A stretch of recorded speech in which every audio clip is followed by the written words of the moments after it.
Hello ladies and gentlemen, Safehouse here, and today I'll be telling you how to efficiently progress at level 50. It is a pretty important one. I've seen a lot of people get to level 50 and then not really know what they should be doing. So, the first thing I recommend doing is going to your grand company and buying their weapon, because it is probably the best weapon you're going to get at the early stages of level 50. I believe you can get better crafted ones, but they are very time consuming and can be very expensive. So, I recommend just grabbing this one. It's fine for now. You can do all the dungeons with it. You're pretty much just going to replace it once you get your Garuda or your Ifrit weapon. So that's good for now. Now, once you get that, you're obviously going to want to go back and finish off your story quest. So that includes doing Praetorium and Castrum. So as you can see, I've got the mount and I've got the gear. So that's what you're going to have once you finish the story quest. I've just changed into this gear. I've got a bit of dark light and whatever, but just so you can see what it looks like. And that's the Grand Company weapon for the Immortal Flames if you are a Dragoon. Now, after you get all your story finished and you're ready to go, you want to start learning to run AK, which is Amdapor Keep. It is a pretty tough dungeon once you first start out, but it drops level 60 greens, which are amazing for you.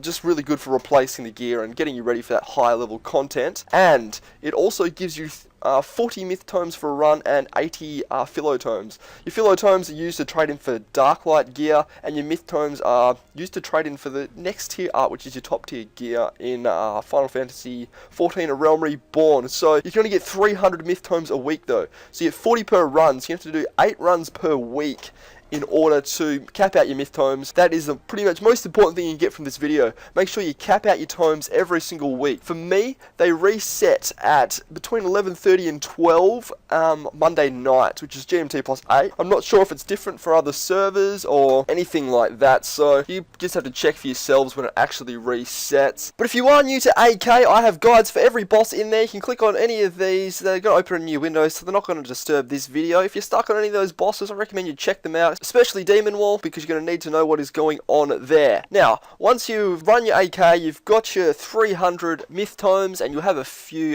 philo tomes, obviously. You can purchase some dark light gear, and then that's when you want to start doing Castrum speed runs. I also have a video for this, which you can see on screen now. Hit that up if you want to learn how to do a Castrum speed run efficiently. Once you've started doing Castrum speed runs, you get a little bit of gear. That's when you want to start up your relic weapon quest. This is for the best weapon in the game once you +1 it, but it is a very long quest line. There are tons of bosses to get down. You've got Chimera is going to be your first big challenge to get through. Not too bad. And then you've got Hydra after that as well. Then you've got all the hard mode bosses which you need to get down. There's a few other little steps in between there as well about melding materia and getting your weapon. But you can buy all that sort of stuff on the market board, and you're going to have to find someone who's a level 50 crafter of your type to meld those materia into your weapon for you. So you're going to have to worry about all that when you get to it. You just read the quest line. As long as you follow whatever the quest says, you will get that done. Because it does take so long, you're best off just switching between Castrum and your relic weapon quest as you get bored of one or the other.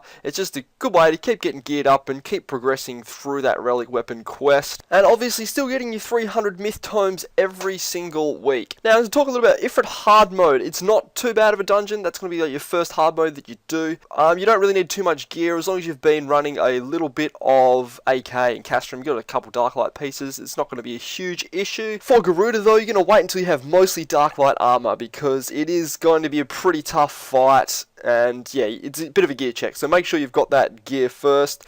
Chimera and Hydra you can pretty much do at the same time as Ifrit hard mode. They are just a bit more of a coordination and interrupting test rather than an actual gear check. So before you go on to Titan though, make sure you've got a lot of dark light really. Make sure you're pretty geared. Highly recommended. 3.5k HP.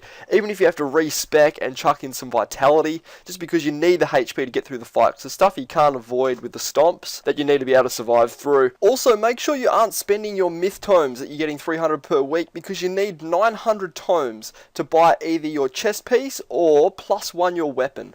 So I recommend +1ing your weapon first and then going to the chest piece. They are both the most efficient to buy, but that's 3 weeks worth of tomes, so it can be pretty hard to save. A bit tempting to spend them, but make sure you save them, because you need 900 myth tomes to +1 your weapon, and once you get down Titan, you also need 900 philo tomes to actually get the relic weapon off the guy who gives you the quest. So you need 900 of each tome to get your relic weapon to +1. So make sure you're saving them. If you're about to get down Titan, or you think you're close to getting down Titan, make sure you've got 900 of each of those ready to go. Pretty much once you've done that, that, it's just about, you can max out your grand company. There's a few pretty good items there, obviously for respecking, if you want to get up your crafting. They're not great rewards, but they might be better in the future, so you might be better off just maxing that out now. Once you get down Titan hard mode, you're going to be moving on to the Binding Coil of Bahamut. There are 5 turns to it. I'm pretty sure you're going to do 1 turn a week. Don't hold me to that though, but I'm pretty sure it works something along those lines. You're going to get to that, you're going to be better off having a raid group to do it. Make sure you've got pretty much full Dark Light and a +1 weapon, which you should have once you finish Titan if you've followed what I've said so far. And once you get down turn 5 of the Binding Coil of Bahamut, that is all the content done. So, from there you're just going to be wanting to running AKs every week, obviously, keep getting those myth tomes, getting your gear, and running Bahamut once a week to get the loot from probably turn 5. If you're up to that, you'll be running that over and over until you just keep getting the gear from that as well. So that's your level 50 guide until patch 2.1, which is expected in November sometime, so not too far away, but if you follow this guide, you play a fair bit, then you're going to be pretty good and ready to go for that patch and do some of the more extreme modes and the other stuff they'll be adding in 2.1. There's some interesting things coming, so I hope this helped you out, guys, and good luck getting through it, getting your relic weapon, and then getting down the Binding Coil of Bahamut. I will see you guys later. Thank you very much for watching, and if this video helped you out or you just enjoyed it, please smack that like button, or you can also subscribe to my channel for more videos similar to this one. Thanks guys.